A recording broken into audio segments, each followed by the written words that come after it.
Hello guys, welcome back to our channel part 3 एक रात। Chapter 16 true lies. वर्षा के कमरे से बाहर निकलते हुए करुण टाइगर से बोला, जल्दी से डॉक्टर से अपॉइंटमेंट लो, अभी यहाँ से हम सीधा हॉस्पिटल जा रहे हैं। टाइगर हैरानी भरी नजरों से करुण की तरफ देखता हुआ बोला, लेकिन सर, वर्षा मैम ने तो आपके हाथ में पट्टी बांध दी है, फिर हॉस्पिटल क्यों जाना है अब? करुण मुंह बनाकर मुस्कुराते हुए बोला, क्योंकि मुझे तुम्हारी जुबान कटानी है, बहुत चलने लगी है आजकल। टाइगर अपने मुंह पर अपने हाथ को रखकर डरता हुआ हिचकिचाते हुए बोला, पर ररा सर, मैंने क्या किया, आप ऐसे क्यों बोल रहे हैं? करुण तिरछी नजरों से टाइगर की तरफ देखकर बोला, कान भी चेक करवाना पड़ेगा लगता है। अभी तो कहा था कि तुम्हारी जुबान आजकल बहुत चलने लगी है, वहां पर क्या जरूरत थी बोलने की कि मैंने अपना हाथ गुस्से में गाड़ी के शीशे में मारकर जख्मी कर लिया था। करुण की ये बात सुनने के बाद टाइगर चुप हो गया और बड़ी बड़ी औंखें करके करुण की तरफ देखता हूँ बोला, सॉरी सर, वर्षा मैम को इतना परेशान देखकर बस मेरे मुंह से निकल गया था। करुण गुस्सा होता हुआ इरिटेट होकर बोला, सॉरी के बच्चे, तेरे वजह से मुझे कितनी शर्मिंदगी उठानी पड़ी। क्या सोच रही होगी वो मेरे बारे में कि मैं उसके पीछे इतना पागल और पॉजेसिव हो गया हूं कि उसके लिए मैंने अपना हाथ जख्मी कर लिया। टाइगर तिरछी नजरों से करुण की तरफ देखता हुआ बोला, पर यह तो सच है ना सर कि आप वर्षा मैम के लिए थोड़ा पॉजेसिव हो रहे हो? करुण फिर मुस्कुराते हुए तिरछी नजर से टाइगर को देखते हुए बोला, हाँ, पर उसके सामने बोलने की क्या जरूरत थी? लड़कियों के सामने ना उनकी थोड़ी तारीफ क्या कर दो या उनको थोड़ा भाव क्या दे दो, उनके नखरे सातवें आसमान पर चढ़ जाते हैं। टाइगर नजर चुराते हुए बोला, सॉरी सर, अब आगे से ऐसा नहीं होगा। अपनी जुबान पर लॉक लगा कर रखूंगा, बिना आपके परमिशन के एक वर्ड भी नहीं बोलूंगा। टाइगर की इस बात पर करुण मुस्कुराता हुआ बोला, फिर ठीक है, अब की बार बिना मेरे परमिशन के मिस प्रजापति के सामने तुमने अपनी जुबान खोली ना तो सच में तेरी जुबान का ऑपरेशन करवा दूंगा, समझा? टाइगर ने बिना कुछ बोले करुण की तरफ देखता हुआ अपनी जुबान पर उंगली रखकर बस हाँ में सर हिला दिया। इतनी बात करते हुए अब तक वो दोनों अपने गाड़ी के पास पहुंच चुके थे। करुण ड्राइवर की तरफ देखता हूँ बोला, तो यहाँ खड़ा क्या कर रहा है? गाड़ी चला, जल्दी से घर पहुंचना है मुझे, बहुत रात हो गई है। मैं बहुत थक गया हूँ, आज का दिन बहुत ही थकाऊ रहा। इस प्रजापति के चक्कर में मेरे दिमाग का दही बन गया है। मैं जल्दी से घर पहुंचकर आराम करना चाहता हूँ ताकि कल मैं बहुत ही फ्रेश दिखूं। आफ्टर ऑल कल मेरी पहली डेट है मिस प्रजापति के साथ। इतना कहते हुए मुस्कुराकर करुण ने गाड़ी का दरवाजा खोला और सीट पर बैठ गया। अब तक टाइगर और ड्राइवर भी गाड़ी में बैठ चुके थे और गाड़ी का इंजन चालू करते हुए तेज रफ्तार से वर्षा के घर के सामने से निकल गए। वहीं दूसरी तरफ वर्षा अपने कमरे की खिड़की से करुण की गाड़ी को जाते हुए देखकर चैन की एक लंबी सांस लेते हुए अपने बिस्तर पर बैठते हुए अपनी बुक उठाकर पढ़ने जा ही रही थी कि तब तक माया उसके पास आकर उसी बेड पर बैठ गई और बोली, क्या बात है, तुझे तो बड़ी फिक्र हो रही थी उसकी। थोड़ी देर पहले तो उसको उल्टा सीधा बोलते तक नहीं रही थी, उसको एक नजर देखना तक नहीं चाहती थी, और अब देखो ऐसा लग रहा था कि जैसे चोट उसे नहीं तुझे खुद को लगी हो। उसको दर्द में देखकर तेरी जान हलक में अटक गई थी। सच बता, तो उसको पसंद करने लगी है ना? माया की बातें सुनकर वर्षा ने मुस्कुराकर उसकी तरफ देखा और फिर उसकी बात को नजरअंदाज करते हुए अपनी बुक पढ़ने की कोशिश करने लगी। पर माया फिर से उसे जबरदस्ती ठोकते हुए बोली, क्या मुस्कुराते हुए ऐसे लुक दे रही है जैसे कि मैं कुछ गलत बोल रही हूँ? डॉक्टर ने इलाज नहीं किया तो खुद उसकी पट्टी करने बैठ गई। इससे पहले कि वर्षा उसकी बात का कोई जवाब देती है तब तक डॉक्टर वर्षा के पास आकर बोली, मैम मैं अपने कमरे में जा रही हूँ, आपको किसी भी चीज की जरूरत हो तो प्लीज आप मुझे कॉल कर देना। वर्षा उसकी तरफ मुस्कुरा कर देखती हुई बोली, हाँ ठीक है, मैं तो कह रही हूँ कि आप अपने घर चले जाइए, अब मैं पहले से बहुत अच्छा फील कर रही हूँ। डॉक्टर रिद्धिमा वर्षा की तरफ देखते हुए बोली, सॉरी मैम, जब तक मुझे सर यहाँ से जाने के लिए नहीं कहते तब तक मैं यहाँ से नहीं जा सकती। वर्षा इरिटेट होते हुए अपने नजरें गुस्से में गोल घुमाते हुए बोली, ठीक है मैं समझ गई, आप जाकर अपने कमरे में आराम कीजिए, गुड नाइट। वर्षा की बात सुनने के बाद डॉक्टर वहां से तेज कदमों से चलते हुए कमरे से बाहर निकल गई। डॉक्टर की जाने के तुरंत बाद गीता सीता भी वर्षा के सामने आकर बोली, हम भी अपने कमरे में जा रहे हैं मैडम, आपको कोई जरूरत हो तो प्लीज हमें बता देना। उनकी तरफ देखते हुए वर्षा अपने मन में बोली, क्या मुसीबत पाल दी है मेरे सर पर इस करुण सूर्यवंशी ने। इनको भी जाने के लिए बोलकर कोई फायदा तो होगा नहीं, क्योंकि जब तक वो नहीं बोलेगा तब तक ये लोग भी नहीं जाएंगे। फिर अपने मुंह पर नकली मुस्कान लाते हुए वर्षा उनकी तरफ देखकर बोली, हाँ ठीक है, जाओ तुम लोग भी जाकर आराम करो, कोई जरूरत होगी तो मैं तुम लोग आवाज दे दूंगी। फिर वो दोनों भी कमरे से बाहर चले गए। उन्हें जाता देखकर वर्षा ने फिर एक बार चैन की सांस ली और अपनी बुक पढ़ने की कोशिश करने लगी। तब तक माया उसके हाथ से उसकी बुक लेकर साइड में रखते हुए बोली, अभी तक बात खत्म नहीं हुई, मेरी बात का जवाब नहीं दिया तूने, उसका दर्द देखकर तू इतनी तड़प क्यों गई थी? तुझे तो वो बिल्कुल भी पसंद नहीं है? वर्षा एक लंबी सांस लेते हुए माया की तरफ देखकर बोली, तू इतने सालों से मुझे जानती है, तुझे अभी भी समझ में नहीं आया कि मैंने उसकी मदद क्यों करी? उसे चोट लगी हुई थी और मैं किसी भी घायल को ऐसे नहीं छोड़ सकती थी। उसके बदले कोई और भी होता तो शायद मैं उसकी भी ऐसे ही मदद करती बस। और कोई बात नहीं है, मेरे मन में ऐसा कुछ भी नहीं है जैसा तू सोच रही है। माया उसे चिढ़ाने के अंदाज में बोली, अच्छा सच कह रही है। फिर वो डेट पर जाने वाली बात वो क्या था? वर्षा आपने दोनों कंधों को उचकाते हुए बेमन से बोली, वो तो मैंने उसको ऐसे ही बोल दिया था ताकि वो अपने चोट का इलाज करवा ले।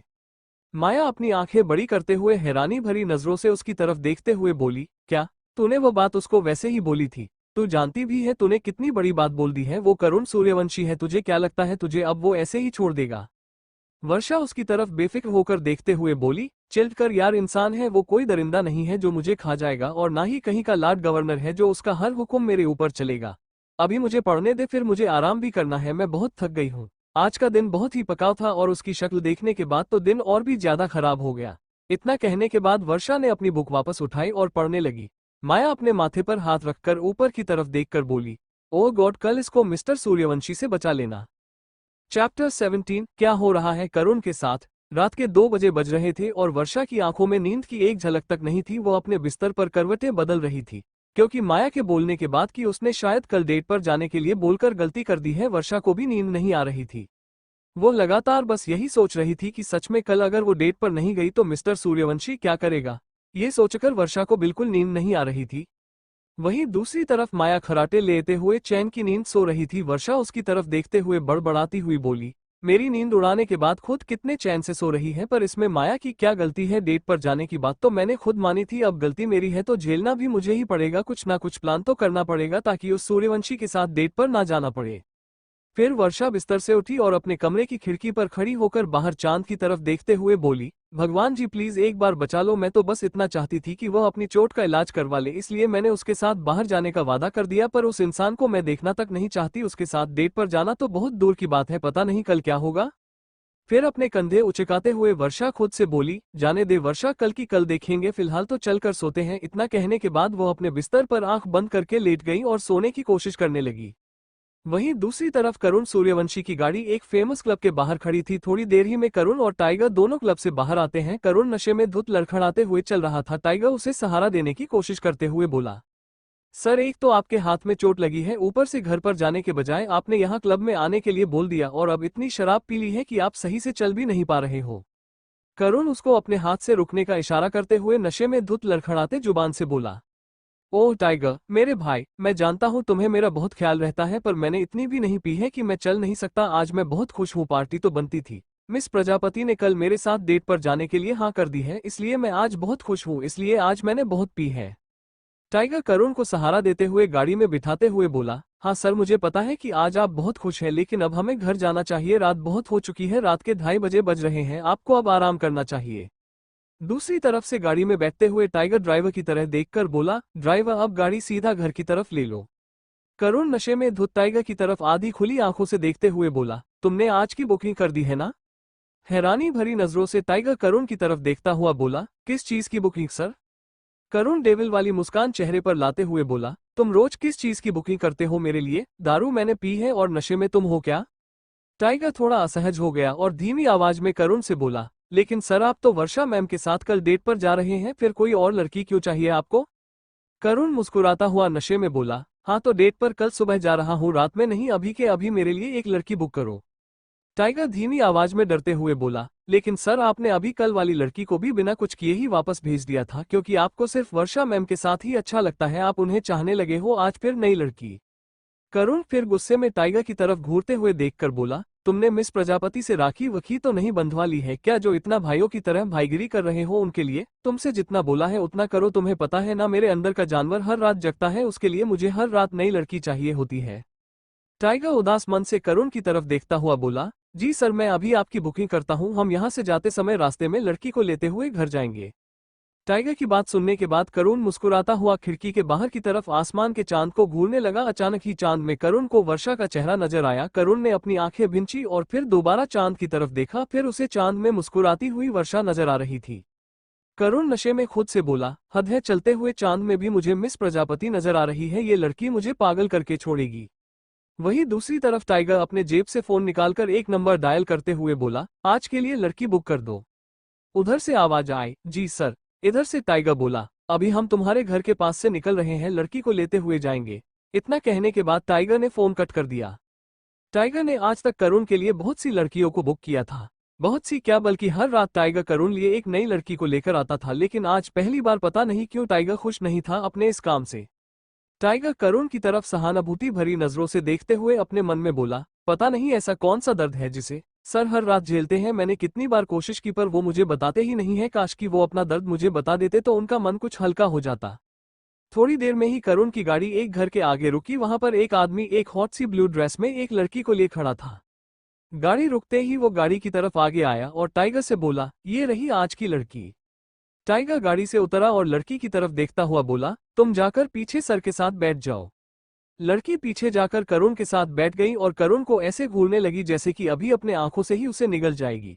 घूरती भी क्यों ना, करुण इतना हैंडसम था कि लड़कियां एक नजर में ही उस पर फिदा हो जाती थी। अगर वह पैसे नहीं भी देता तो भी लड़कियां उसके साथ एक रात गुजारने के लिए मरती रहती थी। तब तक टाइगर आगे की सीट पर बैठते हुए ड्राइवर से बोला, गाड़ी सीधा मेंशन की तरफ ले लो। कुछ देर में गाड़ी एक शानदार मेंशन के सामने रुकी। करुण लड़खड़ाता हुआ गाड़ी से नीचे उतरा। लड़की उसे सहारा देते हुए अंदर की तरफ जाने लगी। टाइगर को करुण के साथ किसी और लड़की को देखकर बहुत गुस्सा आ रहा था, पर वो कर भी क्या सकता था, इसलिए वो बस उन्हें जाते हुए देखता रहा। थोड़ी देर में ही वो लड़की करुण के साथ उसके बेडरूम में थी। वो प्यार से करुण के गाल पर उंगली फिराते हुए बोली, तो क्या करना है अब सर, हुक्म कीजिए। करुण इतना नशे में था कि जैसे ही उसने लड़की की तरफ नजर उठाकर देखा, उसको उस लड़की के चेहरे में वर्षा का चेहरा नजर आने लगा।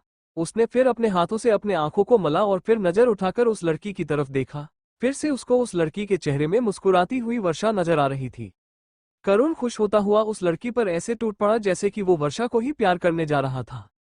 एक ही मिनट में उस लड़की के बदन पर एक भी कपड़े नहीं थे और ना ही करुण के बदन पर कोई कपड़ा था। करुण उसकी आंखों में देखते हुए बेतहाशा उसे वश समझकर उसके होठों को चूमे जा रहा था। लड़की भी करुण के छुअन से पागल हो रही थी।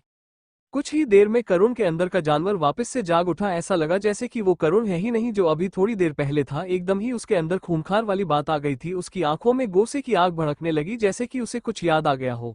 वो लड़की को मारने लगा, जगह जगह काटने लगा। लड़की के चेहरे पर अचानक डर के भाव आ गए थे। वो उसकी तरफ देखते हुए डरकर बोली, सर क्या हुआ आपको अचानक से?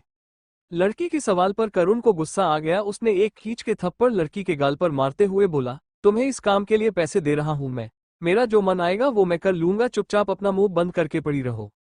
करुण के बदले हुए रूप को देखकर वो लड़की डर गई और चुप हो गई। करुण वापस से अपने दरिंदे वाले रूप में पूरी रात उसके साथ रहा। उसके बाद ना जाने कब सो गया। सुबह नींद की हालत में ही करुण अपने आप से बोला, वाह एक और रात मिस प्रजापति के साथ गुजारी मैंने, कितनी अच्छी रही कल की रात। पर जैसे ही करुण ने अपनी आंखों खोली, सामने किसी और लड़की को देखकर दंग रह गया। वह झटके से बेड से उठा और गुस्से में बोला, नहीं ये कैसे हो सकता है? कल रात को तो मैं मिस प्रजापति के साथ था, ऐसा कैसे हो सकता है? यहाँ कोई और लड़की है। इतना कहते हुए गुस्से से करुण अपना गाउन पहनते हुए कमरे से बाहर निकल गया। Chapter 18 what happened to miss Prajapati. गुस्से में तमतमाया हुआ करुण अपने कमरे से बाहर हॉल में आया। सामने कुर्सी पर टाइगर बैठाकर चाय पीते हुए न्यूज़पेपर पढ़ रहा था। टाइगर को देखते ही करुण गुस्से में बोला, what the hell, miss Prajapati कहाँ पर है और ये दूसरी लड़की क्या कर रही है मेरे कमरे में? करुण की गुस्से से भरी आवाज सुन के टाइगर, जो कि अभी चाय का प्याला उठाकर होठों से लगाया ही था, कि हड़बड़ा गया और गर्म चाय ने उसके होंठ और जीभ दोनों ही जला दिया। करुण की बात सुनकर टाइगर उसे हैरानी भरी नजरों से देख रहा था। टाइगर से कोई जवाब ना मिलने पर करुण और भी गुस्से से पागल हो गया और वो बौखलाते हुआ बोला, मैंने तुमसे पूछा कि मिस प्रजापति कहाँ है, तुम्हें सुनाई नहीं दे रहा है क्या? करुण की तेज आवाज से टाइगर को ऐसा लगा जैसे कि वो नींद से अभी बाहर आया हो। झटके से खड़ा होते हुए वो बोला, लेकिन सर मिस प्रजापति तो यहाँ पर आई ही नहीं थी। करुण गुस्से में बोला, क्या बकवास कर रहे हो तुम? अभी कल रात को तो वो मेरे साथ ही थी। टाइगर सहमा हुआ अपने दोनों हाथ बांधे करुण के सामने खड़ा था और बोला, मैं सच कह रहा हूँ सर, कल वर्षा मैम यहाँ पर नहीं आई थी। आप कल रात बहुत नशे में थे, शायद इसलिए आपको ऐसा लग रहा होगा, बल्कि आज 10 बजे आपकी उनके साथ डेट है। करुण अपने सर पर हाथ फेरता हुआ बोला, क्या सच में? मैं कल इतने नशे में था कि मुझे पता ही नहीं चला कि वो मिस प्रजापति थी या कोई और। तब तक कमरे से लड़की बाहर आई। उसे बाहर जाते देख करुण उसे देखते हुए सोफे पर जाकर बैठ गया और अपने मन में बोला, हद है, अब हर जगह मुझे मिस प्रजापति नजर आ रही है, पता नहीं मेरा क्या होगा। इस लड़की ने तो मुझे पागल कर दिया है। अपने ख्यालों को नजरअंदाज करते हुए करुण टाइगर की तरफ देखता हुआ बोला, टाइम कितना हो रहा है मुझे बताओ? टाइगर बोला, सर अभी 9 बजे बज रहे हैं। 9 बजे का नाम सुनते ही करुण झटके से अपनी जगह पर उठा और बोला, 9 बजे बज गए और तुम मुझे अब बता रहे हो तुम्हें समझ नहीं आता है क्या कि 10 बजे मुझे वहां पर पहुंचना भी है। टाइगर अपनी नजर झुकाए हुए बोला, लेकिन सर आपने मना कर रखा है कि जब तक आप सोकर नहीं उठे कोई भी आपको डिस्टर्ब नहीं करेगा, इसलिए मैंने आपको नहीं उठाया। करुण गुस्से से दांत बिचता हुआ बोला, लेकिन जब काम जरूरी हो तो उठा दिया करो, पता नहीं किस बात के सेक्रेटरी हो तुम, अगर मैं आज अपनी डेट के लिए लेट हो गया तो मुझसे बुरा कोई नहीं होगा। टाइगर बोला, जी सर। करुण उसकी तरफ घूरते हुए बोला, क्या जी सर, टेबल बुक करवा दी है तुमने मेरे और मिस प्रजापति के लिए? टाइगर ने जवाब दिया, जी सर मैंने यहाँ के 7 स्टार रेस्टोरेंट में आपके लिए पूरा का पूरा फ्लो ही बुक करवा दिया है। इतना सुनने के बाद करुण एक प्यारी सी स्माइल चेहरे पर लाता हुआ बोला, ठीक है ये काम तुमने बहुत अच्छा किया, वहां का लोकेशन सेंड कर दो मुझे। इतना बोलकर करुण अपने कमरे की तरफ जाने लगा। टाइगर पीछे से टोकता हुआ बोला, लोकेशन क्यों सर, मैं भी तो चलूंगा आपके साथ। करण मुस्कुराते हुए पीछे मुड़ा और टाइगर की तरफ देखता हुआ बोला, जी नहीं, तुम मेरे साथ नहीं जाओगे, मैं ऑफिस के काम से नहीं जा रहा हूँ, डेट पर जा रहा हूँ। मैं अकेले ही जाऊंगा और उससे पहले मैं मिस प्रजापति को पिक करने भी जाऊंगा। इतना सुनने के बाद टाइगर के तो जैसे होश ही उड़ गए। करुण सूर्यवंशी किसी लड़की को पिक करने जा रहा था, वो ऊपर की तरफ देखता हुआ बोला, ओह गॉड, मिस प्रजापति को बचा लेना, कभी कभी ज्यादा प्यार भी मुसीबत की वजह बन जाती है। थोड़ी देर बाद करुण एकदम फर्स्ट क्लास तैयार होकर हॉल में वापस आया और टाइगर की तरफ देखता हूँ बोला, बताओ मैं कैसा लग रहा हूँ? टाइगर मुस्कुराते हुए करुण की तरफ देखकर बोला, हमेशा की तरह सर नंबर 1। करुण ने मुस्कुराते हुए कार की उठाई और बाहर की तरफ निकल गया।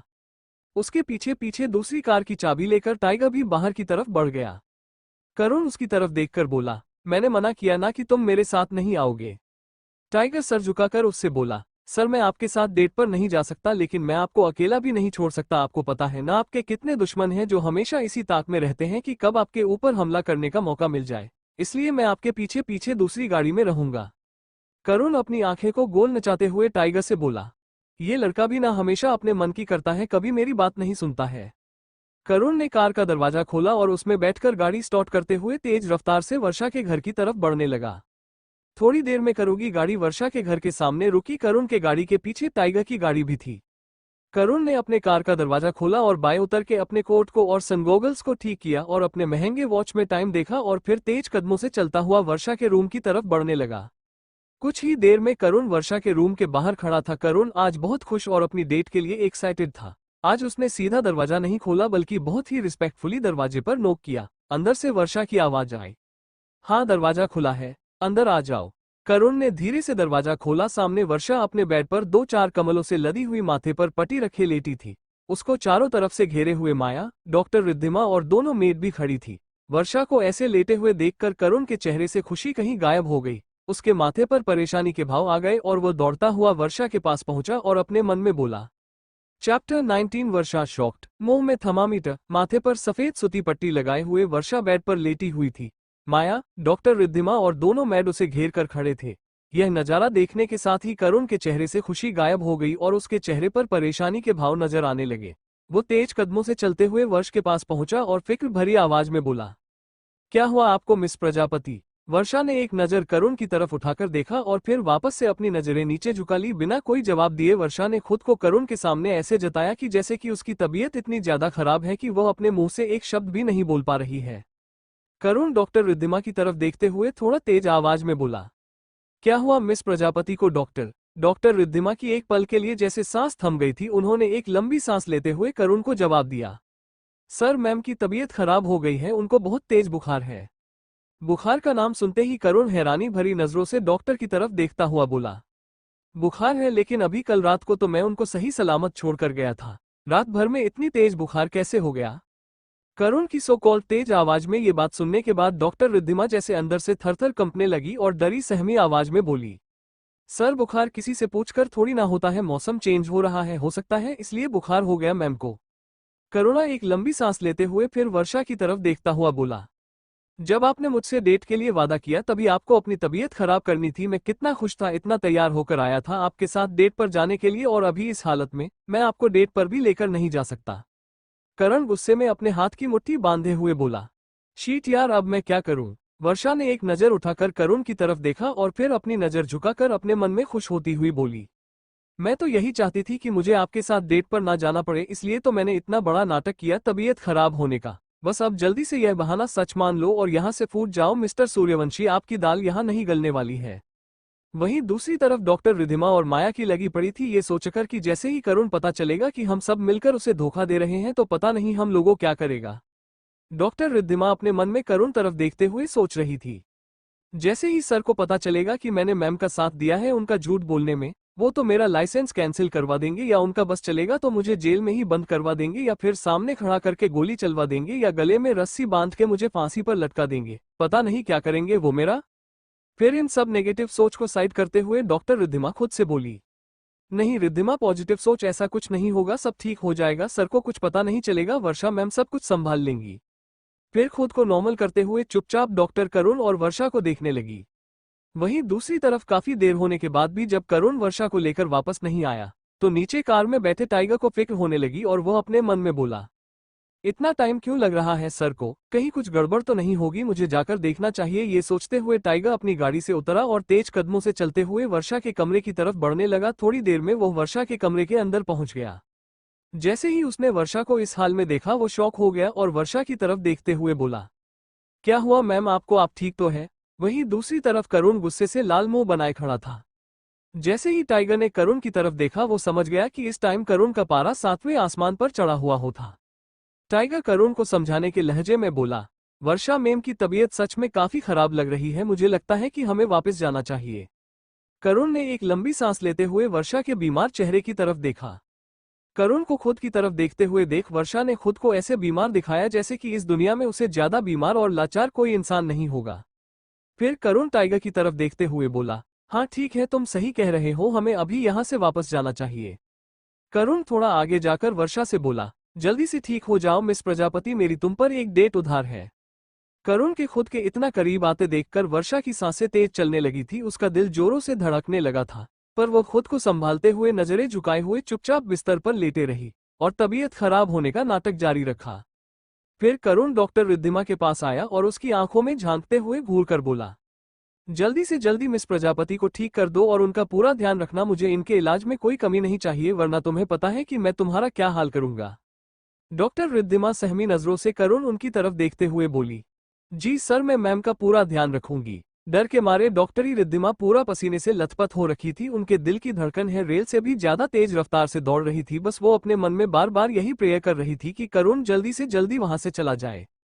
उसके बाद करुण टाइगर से बोला, चले यहाँ से। इतना कहने के बाद दोनों तेज कदमों से चलते हुए कमरे से बाहर निकल गए। कुछ दूर जाने के बाद करुण को अचानक से कुछ याद आया और वो वापस वर्षा की कमरे की तरफ मोड़ा। करुण को वापस जाते देखकर टाइगर बोला, क्या हुआ सर? करुण बोला, मुझे मिस प्रजापति से कुछ कहना था जो मैं भूल गया। दोनों वापस से तेज कदमों से चलते हैं वर्षा के कमरे की तरफ बढ़ने लगे, लेकिन जैसे ही करुण वर्षा के कमरे के दरवाजे पर पहुंचा, करुण के कानों में वर्षा के हंसने की आवाज आई। वर्षा हंसते हुए बोल रही थी, देखा कैसे बेवकूफ बनाया मैंने मिस्टर सूर्यवंशी को, खुद को बहुत स्मार्ट समझता है। दरवाजे पर खड़ा करुण गुस्से से आग का बुला हो चुका था और उसने गुस्से में दरवाजे को खोला। जैसे ही वर्षा, माया और डॉक्टर रिद्धिमा ने करुण को दरवाजे पर देखा, तीनों के होश उड़ गए। चैप्टर 24 फोर्सफुली किस। करुण और टाइगर वर्षा के रूम के दरवाजे पर खड़े थे, जिन्हें देखकर वर्षा, माया और डॉक्टर रिद्धिमा के होश उड़ गए थे। ये जानने के लिए थोड़ी देर पीछे जाते हैं। जैसे ही करुण और टाइगर वर्षा के रूम से निकले, वर्षा खुशी से उछलती हुई अपने मुंह से थर्मामीटर निकलते हुए अपने ऊपर से चादर हटाकर बेड से उठकर नाचने लगी। उसने माया का हाथ पकड़ा और कपल डांस करते हुए खुश होकर बोली, देखा मैंने कैसे मिस्टर सूर्यवंशी को बेवकूफ बनाया, बड़ा आया था मुझे डेट पर लेकर जाने वाला और तू क्या कह रही थी, मैंने बहुत बड़ी मुसीबत मोल ले ली है, उसके साथ डेट पर जाने को बोलकर देख कैसे 1 मिनट में उसको बेवकूफ बना दिया मैंने। माया और डॉक्टर रिद्धिमा भी मुस्कुरा रहे थे क्योंकि उन्हें भी लगा कि वर्षा का प्लान कामयाब हो गया है और करुण को कुछ नहीं पता चला। वर्षा इतनी खुशी इसलिए थी क्योंकि वो करुण के साथ डेट पर नहीं जाना चाहती थी। वर्षा तो करुण की शक्ल तक नहीं देखना चाहती थी, पर वर्षा चाहकर भी करुण को अपने करीब आने से नहीं रोक पा रही थी। अगर वो करुण को सीधे सीधे मना करती तो करुण बहुत बड़ा हंगामा कर देता और उसे डेट पर ले जाने का कोई ना कोई तरीका ढूंढ ही लेता, इसलिए वो बीमार होने का नाटक कर रही थी। और जब करुण वहां से वापस चला गया बिना उसे डेट के लिए, तो वो खुशी के मारे पागल होकर नाच रही थी क्योंकि वो अपने प्लान में कामयाब हो गई थी। वर्षा इस बात से अनजान थी कि उसके प्लान पर बहुत जल्द पानी फिरने वाला था, क्योंकि उसके रूम के बाहर के दरवाजे पर करुण खड़ा था और उनके बीच हो रही सब बातें सुन रहा था। Now present time. करुण को दरवाजे पर देखकर वर्षा, माया और डॉक्टर रिधिमा के तो जैसे होश ही उड़ हुए थे। उनकी जान हलक में अटक गई थी। उन्हें समझ नहीं आ रहा था कि अब इस सिचुएशन में वो क्या करें। दूसरी तरफ करुण का चेहरा दहकता हुआ भट्टी बना हुआ था। उसकी बड़ी बड़ी भूरी आंखें तीनों को ऐसे देख रही थी जैसे लग रहा था कि वो अपने आंखों से ही तीनों को भस्म कर देगा। उसके गुस्से के ज्वारभाटे को देखकर डॉक्टर रिधिमा अपने मन में बोली, हो गया बंटाधार, अब तो सर मुझे किसी कीमत पर नहीं छोड़ेंगे। नौकरी और जान दोनों से जाना पड़ेगा। मेरी माँ की आंख का ऑपरेशन अब कौन करवाएगा? मेरे छोटे भाई की परवरिश कौन करेगा? रोंदू सा फेस बनाए डॉक्टर करुण की तरह देख रही थी। माया के मुंह से तो एक वर्ड तक नहीं फूट रहा था। वर्षा की भी आंखें फटी की फटी रह गई थी। फिर भी वो हिम्मत करके डरी हुई हिचकिचते हुए बोली, आप वापस क्यों आ गए? वहां का नजारा देखकर टाइगर दंग रह गया और अपने मन में बोला, नहीं, यहाँ जो हुआ नहीं होना चाहिए था। अब सर के गुस्से के भव को कोई नहीं रोक सकता। पता नहीं इस गुस्से के तूफान में को बचेगा कौन पाएगा। करुण ने एक नजर माया और डॉक्टर रिद्धिमा की तरफ देखते हुए बोला, आप लोगों से मैं बाद में बात कर लूंगा, पहले मिस प्रजापति से कुछ बात कर लूं। फिर उनसे नजर हटाते हुए वर्षा के पास जाकर उसकी आंखों में आंखें डालकर बोला, ये क्या बदतमीजी थी मिस प्रजापति, आपने मुझे झूठ बोलने की हिम्मत कैसे की? मुझे झूठ बोलने वाले और धोखा देने वाले लोग बिल्कुल भी पसंद नहीं है। वर्षा ने करुण की बात को ऐसे इग्नोर कर दिया जैसे कि उसको करुण की किसी बात की कोई परवाह ही नहीं थी। वर्षा 2 कदम आगे चलते हुए खिड़की के पास खड़ी हो गई और करुण की तरफ मुड़कर बोली, अगर मैं तुमसे सीधे सीधे कहती कि मुझे तुम्हारे साथ डेट पर नहीं जाना है, तुम मुझे रत्ती भर भी पसंद नहीं हो, तो तुम कभी नहीं मानते, इसलिए मैंने तुमसे झूठ बोला। वर्षा के मुंह से अपने लिए ऐसे शब्द सुनकर करुण को बहुत गुस्सा आया, पर एक ही पल में उसका गुस्सा जैसे छूमंतर हो गया और वो अपने चेहरे पर मुस्कान लाते हुए बोला, मैं जानता हूं कि आप मुझे बिल्कुल पसंद नहीं करती, लेकिन आपको मुझे पसंद करना होगा, चाहे आप खुश होकर करो या गुस्सा और दुखी होकर। मेरे अलावा आपके पास अब कोई और चॉइस नहीं है। मिस प्रजापति, आप मुझे अपनी लाइफ में आने नहीं देंगी और मैं आपके लाइफ में किसी और को आने नहीं दूंगा। वर्षा गुस्से से करुण की तरफ देखती हुई बोली, मैं आपकी कोई प्रॉपर्टी नहीं हूँ मिस्टर करुण सूर्यवंशी। मैं अपने मन की मर्जी की मालिक हूँ। उस रात जो भी हुआ वो बस एक दुर्घटना थी, इससे ज्यादा कुछ नहीं। आप मुझे रत्ती भर भी पसंद नहीं हो। होंगी बहुत सी लड़कियां आपके पीछे पागल, आपके पैसे के पीछे पागल, लेकिन वर्षा प्रजापति नहीं। वर्षा की बात सुनकर माया अपने मन में बोली, कहीं वर्षा मुझसे तो नहीं कह रही है, क्योंकि मैं भी तो मास्टर सूर्यवंशी की दीवानी हूं, पर अब पता नहीं वो मेरे बारे में क्या सोचेंगे। करुण चुपचाप गुस्से से भरी नजरों से वर्षा को देख रहा था। वहीं दूसरी तरफ वर्षा ने बोलना जारी रखा, तुम किसी भी औरत की इज्जत नहीं करते, सिर्फ औरतों के शरीर से प्यार करते हो, और तुम जैसे इंसान की मेरी लाइफ में कोई जरूरत नहीं है। करुण अपने गुस्से पर काबू करते हुए वर्षा की तरफ देखकर बोला, देखिए मिस प्रजापति, जितनी बकवास आप अभी तक कर चुकी हो, इतनी बकवास अगर किसी और ने की होती तो अब तक मैंने उसे अपने तरीके से जवाब दे दिया होता, लेकिन आप, पता नहीं आप में ऐसा क्या है कि मैं आपके आगे झुक जाता हूं, चाहकर भी मैं आप पर गुस्सा नहीं कर पाता हूं। बेहतर होगा आप तैयार हो जाएं और मेरे साथ डेट पे चलो, क्योंकि आज के लिए आपने वादा किया था और अपने वादे से मुकरना अच्छी बात नहीं होती है। वहां पर खड़ा टाइगर अब तक बहुत हैरान था ये सोचकर कि इतना कुछ होने के बाद भी करुण शांत कैसे हैं, क्योंकि करुण को झूठ बिल्कुल भी बर्दाश्त नहीं होता। वर्षा बार बार करुण के बाहर जाने की बात पर इरिटेट होते हुए बोली, मैंने कह दिया ना, मुझे आपके साथ कहीं भी नहीं जाना। आपको एक बार में बात समझ नहीं आती है क्या? करुण ने गुस्से में अपने दांत को पिसा और अपने चेहरे पर एक बनावटी मुस्कुराहट लाते हुए वर्षा का हाथ पकड़ा और उसे खींचकर बाहर ले जाते हुए बोला, डेट पर तो आपको जाना ही पड़ेगा, क्योंकि आपने मुझे वादा किया था। वर्षा ने एक झटके में करुण से अपने हाथ को छुड़ाते हुए करुण के गाल पर एक तमाचा जड़ दिया और गुस्से में बोली, तुम्हारी हिम्मत कैसे हुई मेरे साथ जबरदस्ती करने की और मुझे दोबारा से छूने की? करुण के गाल पे पड़े तमाचे की गूंज पूरे कमरे में गूंज गई। यह नजारा देखकर माया, रिद्धिमा और टाइगर की आंख और कान दोनों खुल गए। सबकी बोलती बंद थी, किसी के मुंह से एक भी शब्द नहीं फूटा। दूसरी तरफ करुण के गुस्से का पारा ज्वार बनकर वर्षा पर फटा और करुण ने आगे बढ़कर वर्षा के बालों को पीछे से पकड़ता और उसके गुलाबी होठों को किस कर दिया। ये सब देखाकर टाइगर ने अपना मुंह फेर लिया। वहां पर खड़े किसी की भी हिम्मत नहीं हुई कि वो करुण को कुछ बोले। ये सब इतना जल्दी हुआ कि माया भी वहां पर बूट बानी बस खड़ी देखती रह गई। वर्षा को नहीं लगा था कि करुण ऐसा कुछ कर देगा। सब कुछ इतने अचानक से हुआ कि वर्षा भी बस देखते रह गई। किस करने के बाद करुण वर्षा से अलग होता हुआ बोला, एक बार नहीं 1000 बार आपको टच करूंगा, आपको सिर्फ मेरी बनके रहना होगा। जितनी जल्दी ये बात आप समझ जाओ आपके लिए उतना ही अच्छा होगा। करुण ने वर्षा का हाथ पकड़ा और उसे बाहर ले जाते हुए बोला, चलिए मिस प्रजापति, आज हमारी डेट है। वर्षा करुण को चांटा मारने पर शर्मिंदा थी, क्योंकि वर्षा ने आज तक किसी भी लड़के को चांटा नहीं मारा था। इसलिए जब उसे एहसास हुआ कि उसने गलती कर दी है तो वो थोड़ा शांत हुई और गुस्से में करुण को देखते हुए बोली, मैं नाइटी में हूँ, मैं ऐसे कैसे बाहर जा सकती हूँ? करुण उसकी आंखों में देखता हूँ बोला, ये बात आपको झूठ बोलने से पहले सोचनी चाहिए थी, अब झूठ बोलने की आपको कुछ तो सजा मिलेगी ना। इतना कहने के बाद करुण वर्षा का हाथ पकड़कर उसे कमरे से लेकर बाहर निकल गया। Chapter 21 don't blame only me. Karun गुस्से में वर्षा को खींचते हुए कमरे से बाहर लेकर जा रहा था। टाइगर उसके पीछे पीछे चलते हुए बोला, सर आप यह सही नहीं कर रहे हैं, आप ऐसे वर्षा मैम को जबरदस्ती बाहर लेकर नहीं जा सकते। करुण गुस्से से टाइगर की तरफ देखता वो बोला, तुम अपनी जुबान बंद रखो, यह मेरे और मिस प्रजापति के बीच की बात है, हम दोनों इसे समझ लेंगे। तब तक माया भी पीछे से आते हुए बोली, देखिए मिस्टर सूर्यवंशी, जहां तक मैं जानती हूं आप एक अच्छे इंसान हैं, आप किसी लड़की के साथ ऐसे जबरदस्ती नहीं कर सकते। अगर वह आपके साथ नहीं जाना चाहती है तो आप उसे छोड़ क्यों नहीं देते हो। करुण ने वर्षा का हाथ छोड़ दिया और माया की तरफ उसको डराने के भाव से आगे बढ़कर बोला, ठीक है मैं मिस प्रजापति को छोड़ देता हूँ, क्या आप चलेंगी मेरे साथ, क्योंकि आज मेरा डेट पर जाने का मन है तो मैं किसी ना किसी के साथ तो जाऊंगा ही। ठीक है, वो नहीं तो आप सही। इतना सुनते के साथ ही माया के तोते उड़ गए। वो 2 कदम पीछे हटते हुए बोली, नहीं मैं कैसे जा सकती हूँ आपके साथ। करुण जो चाहता था उसमें कामयाब भी रहा। माया का डर देख करुण अपने चेहरे पर डेविल मुस्कान लाते हुए बोला, तो फिर अपनी जगह पर चुपचाप खड़े रहिए, मुझे बार बार एक ही बात समझाने की आदत नहीं है, यह मेरे और मिस प्रजापति के बीच की बात है, हम दोनों समझ लेंगे। इतना कहने के बाद करुण तेज कदमों से चलते हुए वर्षा को अपने साथ लेकर गाड़ी के पास पहुंचा। वर्षा अपना हाथ छुड़ाने की लाख कोशिश कर रही थी पर करुण की पकड़ बहुत मजबूत थी। वर्षा चाहकर भी अपने हाथ को करुण से छोड़ा नहीं पा रही थी।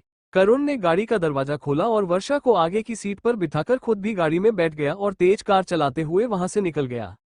टाइगर और माया एक दूसरे का मुंह देखते रह गया। टाइगर भी अपनी गाड़ी में बैठा और गाड़ी चलता हुआ वो से करुण के पीछे निकल गया। टाइगर को डर था कि करुण गुस्से में कुछ गलत ना कर दे। टाइगर करुण को बहुत अच्छे से जानता था, उसे पता था कि करुण गुस्से में हर हद पार कर देता है, भले ही बाद में उसे अपनी गलती का एहसास हो, पर जब गुस्सा उसके सर पर चढ़ता था तो वो कुछ नहीं सोचता और जिद तो उसकी सबसे बड़ी दुश्मन थी। अगर वो किसी चीज की जिद कर ले तो उसे जब तक पा नहीं लेता था तब तक हर मुमकिन कोशिश करता था, और इस जिद में कितने लोग बलि चढ़ते थे इससे उसे कोई फर्क नहीं पड़ता था। वर्षा इस टाइम उसकी जिद बन चुकी थी। उसे पाने के लिए करुण अब हर हद पार करने को तैयार था, चाहे उसकी हरकत से वर्षा ही क्यों ना हॉट हो रही हो।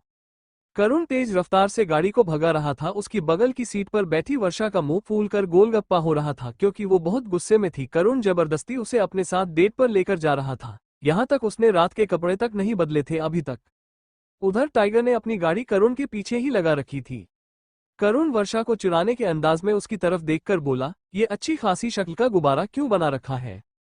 वर्षा बिना करुण की तरफ देखे गुस्से में बोली, आपको क्या करना है मेरी शक्ल का।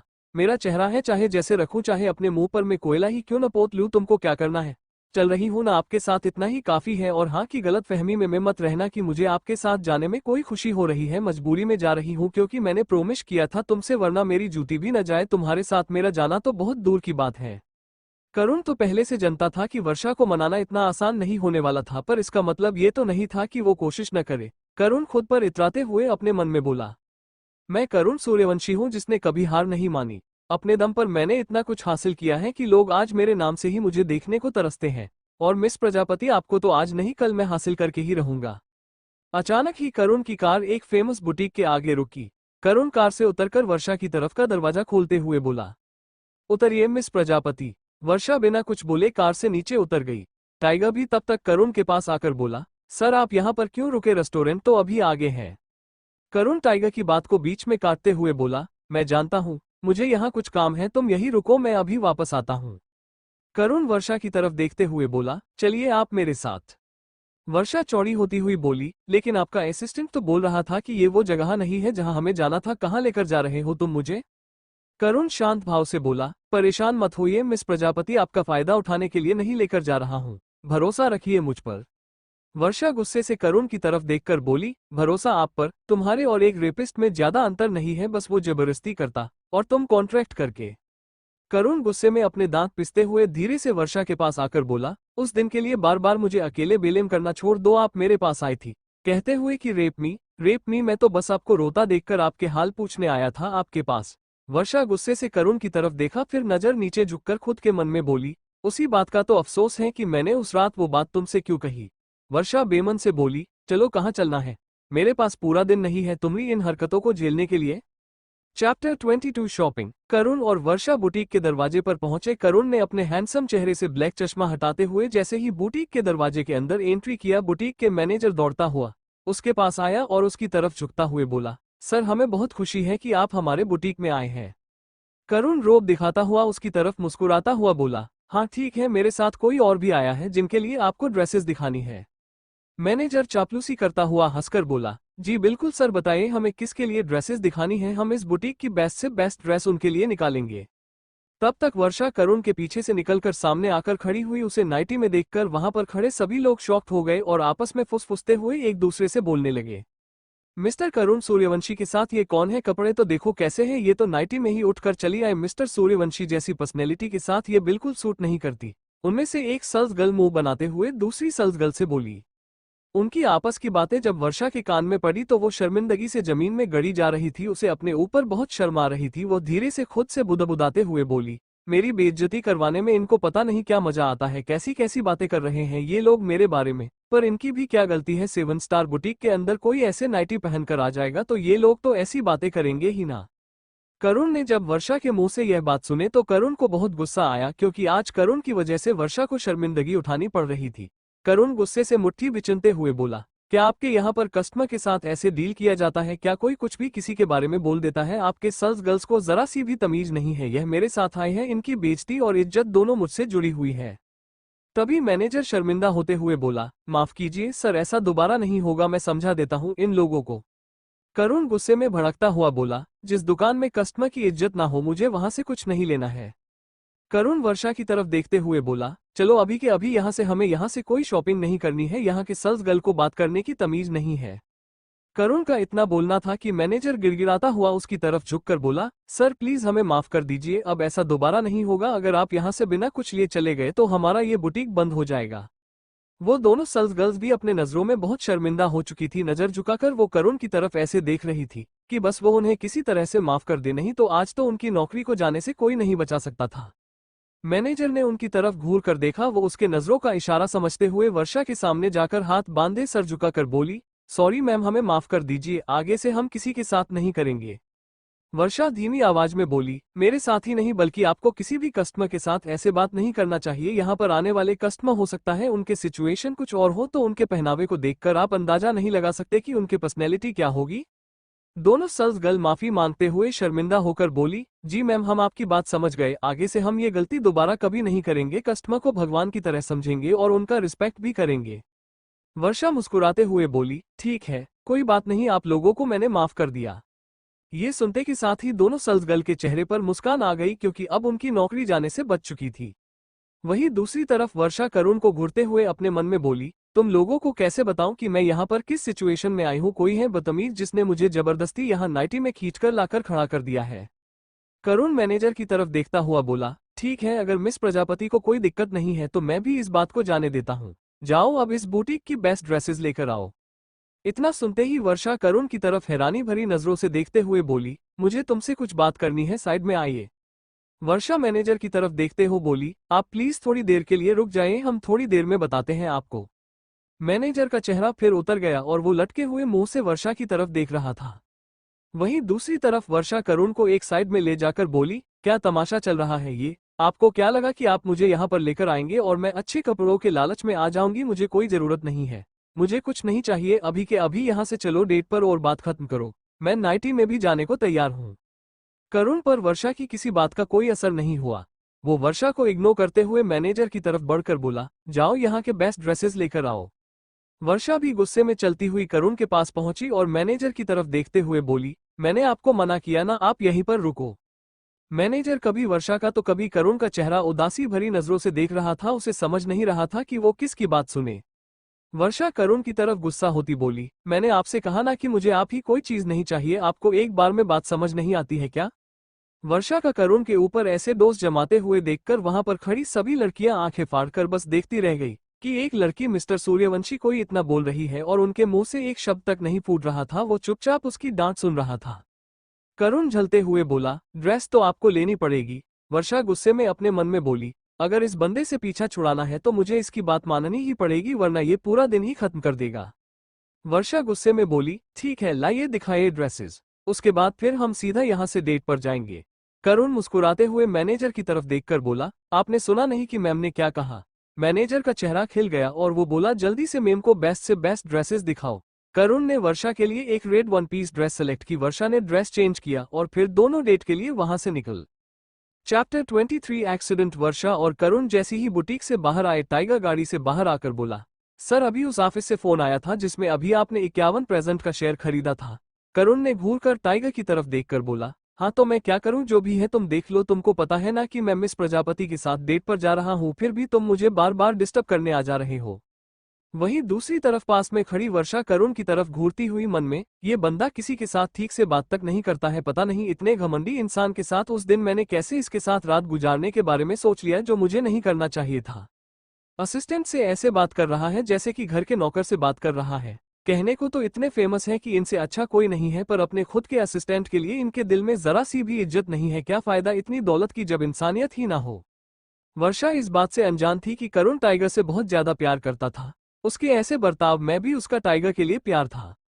टाइगर फिर करुण को ठोकते हुए बोला, मगर सर मिस्टर मित्तल से आपका बात करना बहुत जरूरी है। उन्होंने आपके साथ एक अर्जेंट मीटिंग के लिए बोला है, क्योंकि कुछ पेपर है जिस पर आपके सिग्नेचर होने बहुत जरूरी है। इसके बिना आगे हमें डील में काफी दिक्कत हो सकती है।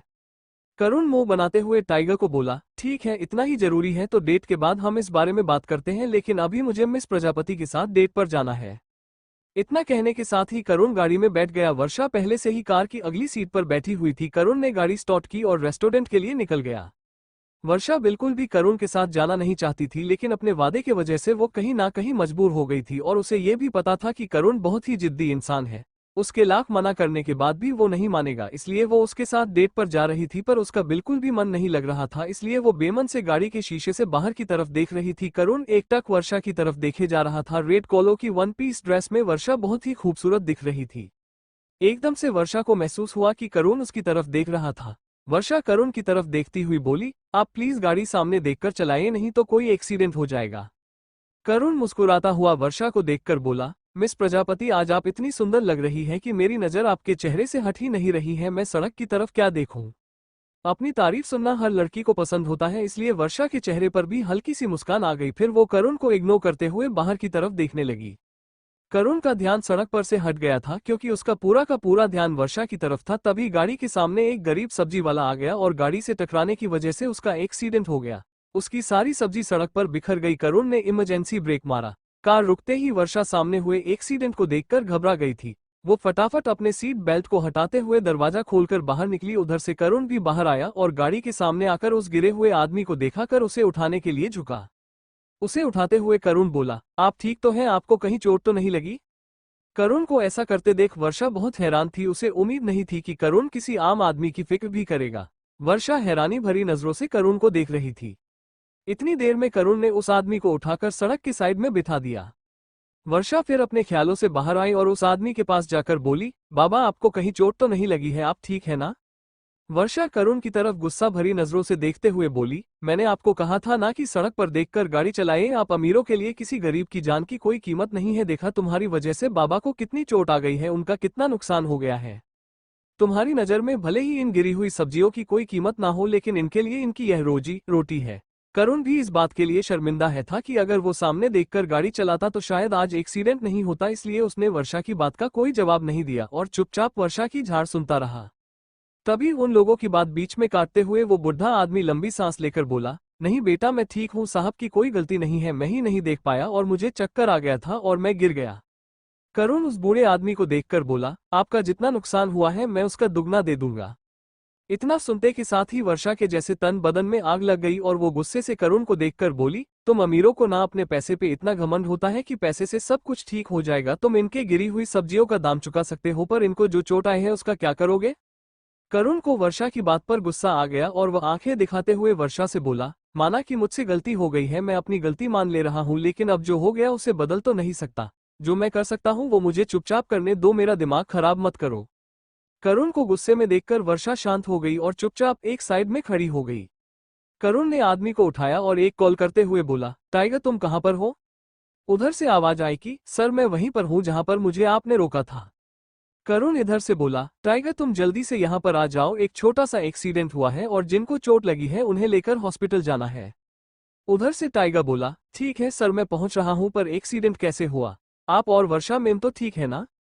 करुण ने कहा, हाँ मैं और मिस प्रजापति बिल्कुल ठीक है, तुम जल्दी से यहाँ पर पहुंच जाओ। इतना कहने के बाद करुण ने फोन डिस्कनेक्ट कर दिया।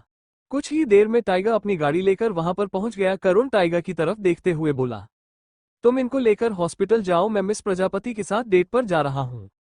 इतना सुनते के साथ ही वर्षा गुस्से में बोली, इतना कुछ हो गया लेकिन अभी भी तुमको डेट की ही लगी हुई है। करुण वर्षा की तरफ देखकर बोला, मैं आज का दिन नहीं खोना चाहता क्योंकि तुमने बहुत मुश्किल से तो मुझे आज का दिन दिया है, लेकिन सच में आज का दिन बहुत खराब था। मैं आज का दिन पूरा तुम्हारे साथ बिताना चाहता था लेकिन कुछ ना कुछ होता ही जा रहा है। वर्षा ने करुण की किसी बात का जवाब नहीं दिया और अपने मन में बोली, ये बहुत ही बदतमीज और जिद्दी इंसान है, इसे समझने का कोई फायदा नहीं है। उसके बाद वर्षा चलती हुई गाड़ी के पास पहुंची और दरवाजा खोलकर उसमें बैठ गई। करुण भी गाड़ी में आकर बैठ गया और फिर वो रेस्टोरेंट की तरफ निकल गए। वर्षा को कभी लगा नहीं था कि करुण कभी किसी की मदद भी कर सकता है, उसका दिल इतना नरम भी हो सकता था। वर्षा ने एक नज़र करुण की तरफ देखा और फिर अपने मन में बोली, सोचा नहीं था इस पत्थर दिल इंसान के दिल में एक नरम दिल भी होगा जो किसी और के बारे में भी सोच सकता है। इतनी देर में वर्षा और करुण एक बहुत ही फेमस 7 स्टार रेस्टोरेंट के सामने रुके। करुण वर्ष की तरफ देखकर बोला, लो आ गया हमारा डेस्टिनेशन। इससे पहले कि करुण दरवाजा खोलता, वर्षा ने गाड़ी का दरवाजा खोला और गुस्से में तेज कदमों से चलती हुई अंदर जाने लगी। तभी वर्षा का अचानक से फोन बजा। फोन पर जो नंबर शो हो रहा था, उस नंबर को देखकर वर्षा की आंखें फटी की फटी रह गई। फोन पर नाम फ्लैश हो रहा था, Rahul. Chapter 24 contract marriage. Varsha ने जैसे ही रेस्टोरेंट के गेट से एंट्री करी, उसके फोन पर राहुल का नाम फ्लैश हो रहा था। राहुल का नाम देखते ही वर्षा को बहुत गुस्सा आया और वह फोन की तरफ देखते हुए बोली, ये मुझे फोन क्यों कर रहा है, इसकी हिम्मत कैसे हुई इतना बड़ा धोखा करने के बाद मुझे फोन करने की। इतना कहने के बाद वर्षा ने फोन डिस्कनेक्ट किया और साइलेंट करके अपने हाथ में वापस पकड़ लिया। करुण ने उसे अपना पारस तक नहीं लेने दिया था, इसलिए उसने अपने फोन को अपने हाथ में ही पकड़ रखा था। करुणा वर्षा के आगे ही चल रहा था। करुण ने जैसे ही पीछे मुड़कर देखा, वर्षा फोन की तरफ देख रही थी। वर्षा के चेहरे पर आए हुए परेशानी के भाव देखकर करुण समझ गया कि कोई ना कोई बात जरूर है। मिस प्रजापति परेशान क्यों दिख रही है? करुण वर्षा की तरफ मुड़कर वापस आया और बोला, क्या हुआ, तुम ठीक तो हो? किसका फोन था? वर्षा ने बेमन से करुण को जवाब दिया, किसी का भी फोन नहीं था, यह मेरा पर्सनल मैटर है, आप अपने काम से काम रखिए। हम यहाँ पर डेट के लिए आए हैं, आप जल्दी से यहाँ का तमाशा खत्म कीजिए, उसके बाद मुझे वापस अपने घर जाना है। करुण को वर्षा का इतना रूड होना बिल्कुल अच्छा नहीं लग रहा था, लेकिन वो वर्षा से बहुत प्यार करता था, इसलिए ना चाहते हुए भी उसकी हर बात को खुशी खुशी बर्दाश्त कर रहा था। वर्षा करुण की तरफ देखकर बेमन से बोली, इसमें से हमारा टेबल कौन सा है? करुण मुस्कुराता हुआ वर्षा की तरफ आंखें घुमाकर बोला, यहाँ का हर टेबल मैंने बुक कर रखा है, मैं नहीं चाहता था कि हमारी डेट के बीच में कोई भी हमें डिस्टर्ब करे। करुण की बातों से उसके पैसों का रोब साफ झलक रहा था। वर्षा ने एक लंबी सांस ली और करुण की तरफ इतराते हुए बोली, तुम पैसे वाले ऐसे ही होते हो, अपना रौब दिखाने में पीछे नहीं हटते। वर्षा हर बात पर करुण को उसके पैसे का टोन मार रही थी। अब करुण से बर्दाश्त नहीं हो रहा था। वो गुस्से में वर्षा से बोला, आपको ऐसा क्यों लगता है कि हमेशा मैं गलत ही हूं या हर जगह पैसे का दिखावा करता हूं? मैं आपके साथ अकेले में बात करना चाहता था, वक्त गुजारना चाहता था, इसलिए मैंने यहाँ का हर टेबल बुक कर लिया था। इसका मतलब ये नहीं है कि मैं अपने दौलत का दिखावा कर रहा हूँ। ये दौलत मैंने दिन रात मेहनत करके कमाई है। मुझे मेरे पूर्वजों से सिर्फ भूख मिली थी, पर अपने तो मेरे बारे में अपनी राय ही गलत बना ली है। वर्षा करुण की बात चुपचाप सुन रही थी। उसने करुण की किसी भी बात का कोई जवाब नहीं दिया। करुण वर्षा के चेहरे की तरफ देखकर अपने मन में बोला, यार मैंने फिर से मिस प्रजापति को गुस्से में बोल दिया, मुझसे कंट्रोल क्यों नहीं होता है? फिर करुण खुद को शांत करते हुए वर्षा की तरफ देखकर बोला, अच्छा ठीक है, मैं आपसे लड़ना नहीं चाहता, इसलिए जो कुछ भी हुआ उसे जाने दो। आप यहाँ पर बैठो, मैं बस अभी 10 मिनट में वापस आता हूँ। वर्षा ने किसी बात का कोई जवाब नहीं दिया और आंख नीचे करके चुपचाप बैठी रही। करुण अपनी सीट से उठा और म्यूजिशियन की तरफ बढ़ गया। करुण उनके पास जाकर बोला, अभी थोड़ी देर में मैं अपनी सीट से खड़ा होऊंगा तो तुम लोग एक रोमांटिक सा सॉन्ग बजा देना। उसके बाद करुण वापस चलते हुए अपने सीट पर आकर बैठ गया। वर्षा अभी भी चुपचाप अपनी जगह पर बैठी हुई थी। करुण ने बहुत प्यार से वर्षा की तरफ मेन्यू की लिस्ट देते हुए बोला, मिस प्रजापति आपको जो पसंद हो आप प्लीज ऑर्डर कर लीजिए। वर्षा ने उसकी तरफ बिना देखे हुए ही बोली, मुझे कुछ नहीं खाना है।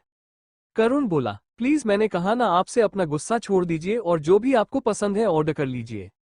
करुण के बार बार कहने की वजह से वर्षा इरिटेट हो गई और चिल्लाते हुए बोली, आपको क्या लगता है कि मुझे आपके साथ यहाँ पर बैठने में बहुत खुशी हो रही है? जो मैं खुशी से कोई ऑर्डर करूंगी, मुझे आपके साथ आने का रत्ती भर भी मन नहीं था। मैंने आपके साथ आने का वादा किया था, इसलिए अपनी बात रखने के लिए मैं आपके साथ यहाँ पर हूँ, वरना मैं आप जैसे इंसान के साथ दिखना तक पसंद नहीं करती हूँ, बैठना तो बहुत दूर की बात है। करुण ने ऐसे मुस्कुराते हुए वर्षा की तरफ देखा कि जैसे कि वर्षा उसे जली कटी नहीं सुना रही थी बल्कि उसके लिए फूल बरसा रही थी। उसने मुस्कुराते हुए वर्षा की हर बात को इग्नोर कर दिया और बोला, ठीक है, आप कोच नहीं ऑर्डर करोगी तो मैं ही कर लेता हूँ, आपसे मिलने के चक्कर में सुबह से कोच नहीं खाया है। करुण ने वेटर की तरह हाथ दिखाया। कुछ ही देर में वेटर उसके सामने आकर खड़ा था। करुण उसकी तरफ देखते हुए बोला, इस मेनू की हर चीज ले आओ। वहीं दूसरी तरफ वर्षा करुण की तरफ देखकर अपने मन में बोली, कितना बेशर्म इंसान है, इतना कुछ होने के बाद भी ऐसे मुस्कुरा रहा है जैसे कि कुछ हुआ ही ना हो। वहीं दूसरी तरफ करुण आहें भरकर वर्षा को ऐसे देख रहा था जैसे आंखों से ही निगल जाएगा। कुछ ही देर में देखते ही देखते वेटर ने वहां के टेबल पर उस रेस्टोरेंट की हर फेमस डिश को लाकर रख दिया। इतने सारे डिश को देखने के बाद वर्षा की आंखें फटी की फटी रह गई, पर उसने एक शब्द भी अपने मुंह से नहीं बोला। करुण वर्षा की तरफ देखता हुआ वो बोला, मिस प्रजापति प्लीज खाना शुरू कीजिए, मैंने सुना है यहाँ का खाना बहुत अच्छा होता है। वर्षा फिर गुस्से में करुण की तरफ देखकर बोली, मैं यहाँ पर खाने पीने नहीं आई हूँ, मैंने ये बात आपको पहले ही बता दिया है। अगर आपकी डेट खत्म हो गई हो तो मैं अब घर जाना चाहती हूँ। करुण ने वर्षा की तरफ देखकर बोला, नहीं अभी मेरी बात खत्म नहीं हुई, मुझे आपसे कुछ बात भी करनी है। वर्षा बेमन से बोली, आपको मुझसे क्या बात करनी है? ठीक है, आपको जो बात करनी है आप जल्दी कीजिए, मुझे अपने घर वापस जाना है। करुण ने अपने जेब से एक फाइल निकाली और वर्षा की तरफ बढ़ा दिया। वर्षा ने हैरान नजरों से फाइल की तरफ देखकर बोली, ये क्या है? करुण ने कहा, आप खुद ही देख लीजिए। वर्षा ने बेमन से फाइल को उठाया और उसे खोलकर पढ़ने लगी। वर्षा ने जैसे ही फाइल की पहली पेज पर पढ़ा जिस पर लिखा था मैरिज कॉन्ट्रैक्ट, उसका चेहरा गुस्से से लाल हो गया। Chapter 25 I hate you physical relation contract नाम पढ़ते के साथ ही वर्षा का चेहरा गुस्से से लाल हो गया और वो उठकर खड़ी होती हुई करुण से बोली, क्या बकवास है ये मिस्टर सूर्यवंशी? करुण भी अपनी जगह पर खड़ा हो गया और वर्षा की तरफ आराम से देखकर बोला, इसमें बकवास वाली क्या बात है? जो बात आपने मुझसे उस रात को कही थी वही बात मैंने इस फिल्म में आपसे बोली है। वर्षा हैरान नजरों से करुण को देखती रह गई।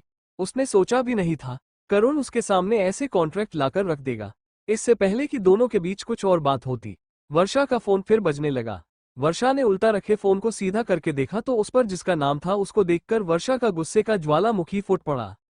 वर्षा के पास राहुल की कॉल दोबारा से आ रही थी। वर्षा ने राहुल का फोन दोबारा से काट दिया और करुण की तरफ देखते हुए उस पर फटने ही वाली थी कि उस रेस्टोरेंट के म्यूजिशियन ने रोमांटिक सॉन्ग बजाना शुरू कर दिया, क्योंकि करुण ने कहा था कि जैसे ही मैं उठूं आप लोग कोई रोमांटिक सॉन्ग प्ले कर देना। वहीं दूसरी तरफ वर्षा का भड़क हुआ चेहरा देखकर करुण उनको रुकने का इशारा कर रहा था, पर उन्हें करुण की बात समझ नहीं आ रही थी। वर्षा गुस्से में चीखती हुई बोली, क्या बदतमीजी है ये मिस्टर सूर्यवंशी, एक तो अपने इतनी घटिया हरकत की मेरे सामने ये कॉन्ट्रैक्ट रखकर, और अब ये म्यूजिक, मुझे आपसे ये उम्मीद नहीं थी। करुण को समझ नहीं कि वो वर्षा की बात का क्या जवाब दे, क्योंकि वर्षा का भड़का हुआ चेहरा देखकर करुण की सिटीपीटी गुल थी।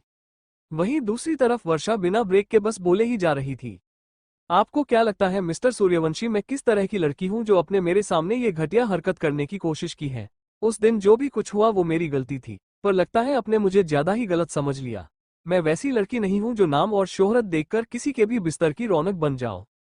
करुण वर्षा को रोकने की कोशिश करते हुए बोला, मैंने ऐसा भी क्या कर दिया मिस प्रजापति कि आप इतना भड़क रही हो? आप मुझे पसंद हैं, इसलिए मैं आपके साथ एक रात और गुजरना चाहता हूं, बस इतनी सी बात है, वो भी आपकी इजाजत से। आप तो फालतू में ही इतना इरिटेट हो रही हैं। करुण की ये बात सुनकर वर्षा को बहुत गुस्सा आया, ये सोचकर कि ये मेरे बारे में इतना गलत सोचता है और मैं यहाँ इसके साथ रेस्टोरेंट में आई हूँ। वर्षा खुद के मन में बोली, धिक्कार है मुझ पर जो मैं इस जैसे इंसान के साथ डेट पर आकर इसके साथ बैठी हूँ। वर्षा को एकाएक अपने ऊपर हंसी आ गई। वहीं दूसरी तरफ म्यूजिशियन अपना काम करने में लगे हुए थे, जो कि वर्षा को और भी ज्यादा गुस्सा दिला रहे थे। ऊपर से राहुल की अब तक कई कॉल आ चुकी थी। वर्षा का सर दर्द से फट रहा था। वो चिखती हुई उनकी तरफ देखकर बोली, बंद करो ये गाना बजाना, नहीं तो अभी आकर तुम्हारे सब म्यूजिक इंस्ट्रूमेंट्स को तोड़ दूंगी। दिखाई नहीं दे रहा है क्या कि यहाँ कोई रोमांटिक डेट नहीं बल्कि लड़ाई चल रही है, या अपने बॉस की तरह निकम्मे को बिना कुछ कहे समझ नहीं आता है। करुण की तरफ घूरती हुई आंखों से देखते हुए वर्षा ने करुण को टोकिया। करुण पर तो जैसे वर्षा की गलियों का कोई असर ही नहीं हो रहा था। उसने उसकी बात को इग्नोर करते हुए मुस्कुराकर उन म्यूजिशियन की तरफ हाथ उठाकर उन्हें रुकने का इशारा करते हुए बोला, दिखाई नहीं दे रहा है मेम को पसंद नहीं आ रहा है म्यूजिक, अभी के अभी सब बंद कर दो। म्यूजिक बंद होने के बाद पूरे रेस्टोरेंट में सन्नाटा छा गया। तभी वर्षा का फिर से फोन बजा। वर्षा को लगा कि फिर से फोन पर राहुल ही होगा। वो गुस्से से बिना नंबर की तरफ देखे फोन उठाते ही बोली, तुम्हारी हिम्मत कैसे हुई मुझे कॉल करने की? मेरे साथ इतना बड़ा धोखा करने के बाद भी तुम मुझे धीटों की तरह फोन कर रहे हो। आज तुम्हारी वजह से मैंने खुद को इतने बड़े मुसीबत में डाल लिया है। वर्षा को खुद की तरफ देखते हुए ये बात कहना, करुण तुरंत समझ गया कि वर्षा उसके बारे में ही बात कर रही है। इससे पहले कि वर्षा कुछ और भी कहती, उधर से माया बोली, क्या हुआ, तून इतनी परेशान क्यों है? किसकी कॉल आ रही थी कि तून क्यों परेशान है? माया का इतना पूछना था कि वर्षा के आंखों से आंसू छलक पड़ा और वो खुद को संभालते हुए बोली, कुछ नहीं, मैं ठीक हूँ, मैं घर आकर बात करती हूँ तुझसे। करुण परेशान होते हुए वर्षा की तरफ देखकर बोला, क्या हुआ, किसका फोन था, आप रो क्यों रही थी?